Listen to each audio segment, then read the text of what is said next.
A gente empurra a gaveta de meias velhas até o talo só pra não ver que o fundo tá podre, e faz exatamente igual com a ideia de que um dia a gente vai simplesmente apagar. Fica todo mundo correndo atrás de plano de saúde e colágeno, como se a eternidade viesse de brinde num combo de farmácia. Você já reparou na quantidade de plástico bolha que a gente coloca em volta de qualquer assunto que chegue perto do fim? Não é só sobre falecer, não. É sobre o fim de qualquer coisa. A gente evita nomear as coisas pelo nome certo, como se falar a palavra trouxesse o bicho pra sala.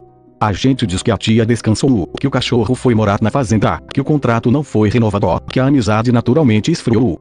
Tem sempre um eufemismo caprichado, um verniz linguístico pra suavizar a quina viva da realidade. A gente trata o fim como se fosse uma gafe social, um assunto meio chato que a gente evita puxar na mesa do jantar pra não estragar o clima. Sabe aquela sensação estranha quando você passa em frente a uma funerária e desvia o olhar pro retrovisor do carro ou pro feed do celular, como se olhar fixamente pudesse atrair a zica? Pois é.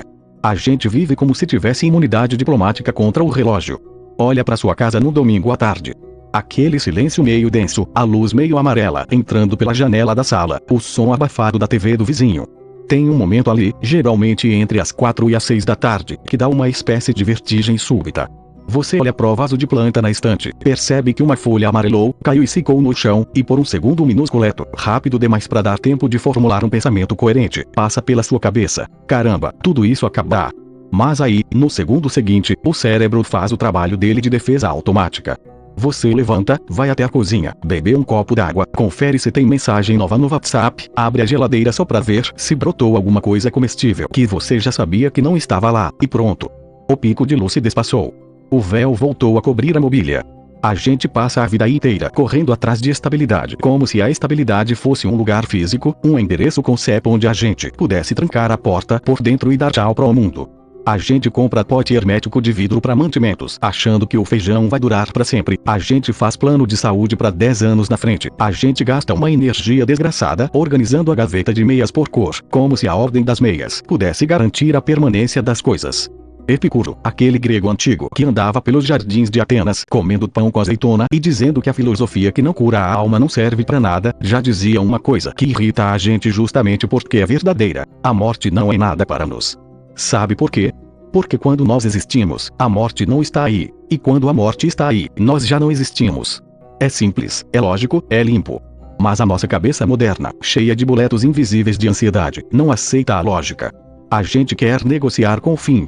A gente quer um atestado de garantia estendida para nossa própria carne. A gente vê isso na forma como lida com os objetos que vão ficando velhos. Sabe aquele controle remoto da TV que tá com a capinha de plástico presa com durex, os botões meio afundados que você tem que apertar com força o volume mais? Ou aquela camisa xadrez que já tá com tecido fino no cotovelo, quase transparente, mas você insiste em usar pra ficar em casa porque ela tem a história do dia tal? A gente apega-se às coisas gastas não só pelo uso, mas porque elas são a prova material de que o tempo passou e a gente ainda tá aqui, testemunhando o desgaste. Cuidar de um objeto velho é uma forma mansa de domesticar a ideia de que as coisas apodrecem, quebram e somem. A gente faz uma manutenção cirúrgica na nossa rotina para não ter que olhar para as rachaduras na parede. E no corpo, então? Nossa Senhora! O corpo é um arquivo queimoso que insiste em registrar o que a mente quer varrer para debaixo do tapete. Você acorda de manhã, apoia o pé no chão frio do quarto e sente aquele estalo no joelho que antes não existia. Dá uma fisgada rápida na lombar só de abaixar para pegar a chave que caiu embaixo do sofá. Você olha no espelho do banheiro enquanto escova os dentes e nota um fio de cabelo branco estrategicamente plantado bem no meio da testa, ou um vinco embaixo do olho que não some nem quando você dorme 8 horas seguidas, o que, entre nós, é um milagre que acontece uma vez por mês. O reflexo devolve a imagem de um projeto em andamento que já passou da metade do cronograma.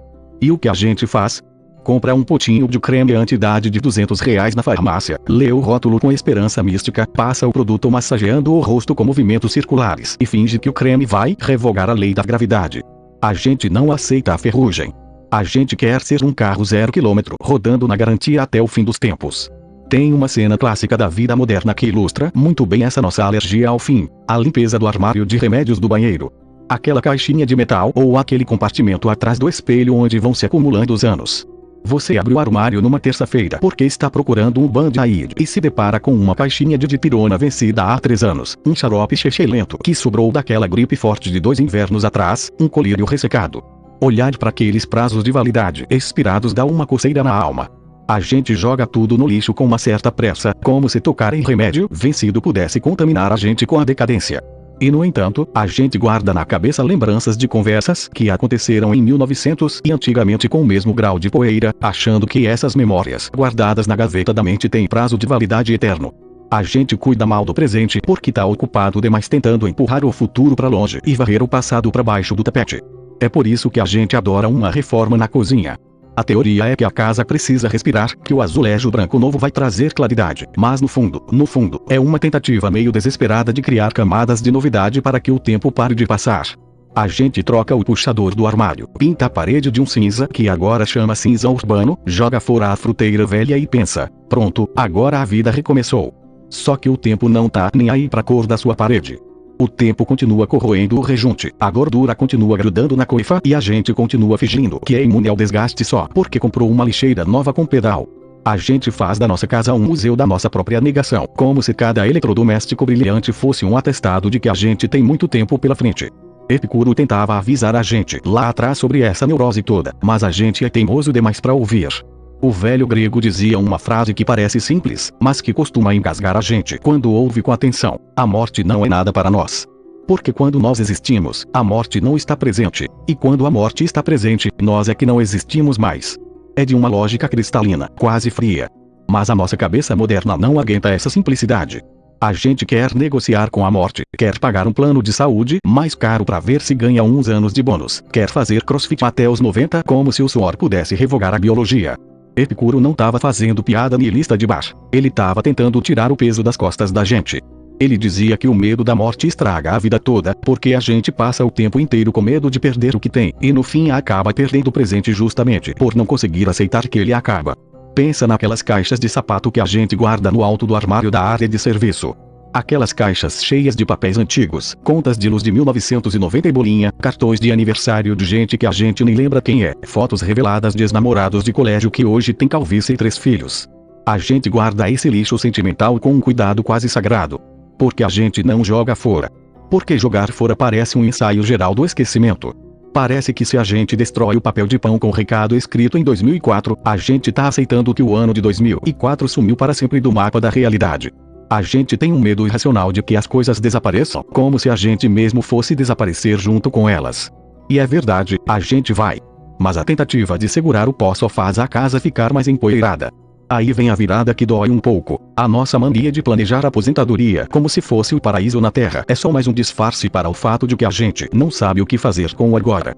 A gente vive dizendo, quando eu tiver tempo livre, eu vou ler aquele calhamaço. Quando os filhos crescerem, eu vou viajar. Quando eu me mudar, eu vou começar a viver de verdade. A gente sempre joga a vida real para o capítulo seguinte, como se o livro tivesse infinitas páginas em branco. A gente trata o presente como uma sala de espera de consultório médico. A gente senta na cadeira plástica, finge que tá lendo a revista velha, mas o olho tá grudado no painel eletrônico, esperando o número da senha piscar. A diferença é que, na sala de espera, a gente sabe que vai ser atendido. Na vida, a senha que a gente tirou não tem número visível. Sabe aquela sensação esquisita de olhar para o relógio de madrugada? 13h10 da manhã. A casa inteira silenciosa, a rua lá fora sem barulho de carro, a luz da geladeira clareando a cozinha quando você levanta para tomar um gole d'água. Nesse momento exato, sem as distrações do dia, sem a notificação do celular, sem a correria do mercado, a gente lembra que o tempo passa. Não de um jeito poético de comercial de margarina, mas de um jeito físico, pesado, que aperta o peito.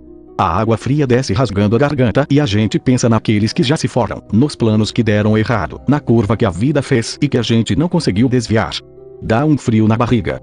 Dá vontade de correr de volta pra cama e puxar o cobertor até o nariz, como se o tecido grosso pudesse proteger a gente do mundo.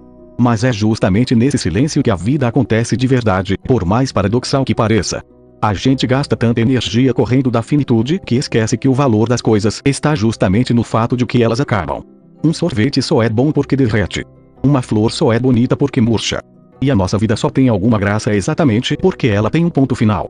Se a gente fosse durar para sempre, a gente estaria agora mesmo adiando tudo para amanhã, com a certeza entediante de que o amanhã nunca ia faltar. É a urgência do fim que dá sabor ao começo. Então, na próxima vez que você abrir a gaveta de remédios e achar aquela cartela de analgésico vencida, em vez de fechar correndo com medo da velhice, dá uma risada. Joga o negócio fora sem drama. Aceita que a caixinha tem validade, que o pote de manteiga vai acabar, que o dia vai escurecer e que você também vai passar. Não precisa entrar em pânico nem virar monge budista. Só descansa um pouco desse esforço titânico de querer ser eterno. Vai lá na cozinha, toma um copo d'água sem pressa, olha pela janela escura e lembra que estar aqui, agora, com todo esse prazo de validade correndo contra o relógio, é a única coisa que a gente realmente tem. E quer saber? Já tá de bom tamanho. É isso. Vai lá viver. Deixa o like se chegou até o fim. Eu também não sou robô.